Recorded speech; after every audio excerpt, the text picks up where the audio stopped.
এই খারান ও খারান। হ্যাঁ, এই যে আপনি আসলেই আমি দেখতে পাচ্ছি যে অনেক পরিশ্রমের মাধ্যমে আপনারা এখানে ফসল রোপণ করছেন। আসলেই কেন এবং কি কারণে যদি একটু বলতেন। আসলে আমরা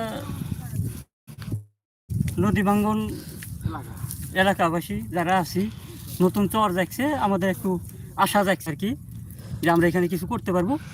এখন মাসকেলাই ছিটাইতেছি, যদি ডুবে না যায় আল্লাহ বড় ছেলে আমরা কিছু। আচ্ছা, এই ডুবে পানিতে যখন ডুবে যাবে আসলে কত টাকা ক্ষয়ক্ষতি হবে যদি একটু বলতেন। এখন আমরা 5,000 টাকা মাসকালাই কিনতেছি, যদি ডুবে যাইতো তাহলে তো আর 1 পয়সাও দাম নাই।